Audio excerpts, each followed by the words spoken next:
આજે માનનીય કમિશનરશ્રી દ્વારા સ્ટેન્ડિંગ કમિટીમાં રાજકોટ મહાનગરપાલિકાનું અંદાજપત્ર વર્ષ 2026-27નું બજેટ અમને સુપ્રત કરવામાં આવ્યું છે।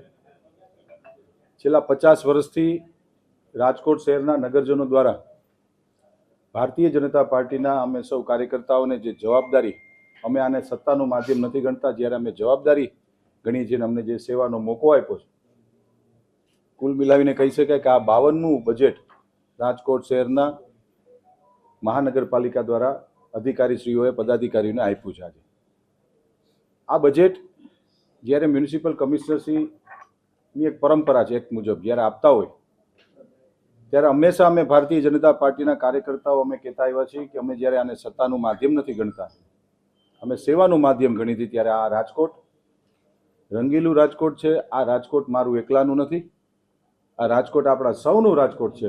અને ભારતીય જનતા પાર્ટીની માનનીય અધ્યક્ષ ડૉક્ટર માધવભાઈ દવેની અધ્યક્ષતાની અંદર આ બજેટ આજે કમિશનરશ્રી જ્યારે આપ્યું છે, ત્યારે આપ સૌના માધ્યમથી રાજકોટ શહેરના શહેરીજનોને હું ખાતરી આપું છું કે આપને અનુકૂળ પડે એવું સરસ બજેટ સ્ટેન્ડિંગ કમિટી આવનારા 7 દિવસમાં ગહન ચર્ચા વિચારણાના અંતે આવતા વીકની અંદર રાજકોટ શહેરનું વર્ષ 2026-27નું અંદાજપત્ર અમે લોકો રજૂ કરશું। આપણા સૌના રાજકોટ માટેનું આ સારું બજેટ આવનારા વીકની અંદર અમે સૌ રજૂ કરવા જઈ રહ્યા છીએ। ધન્યવાદ મિત્રો।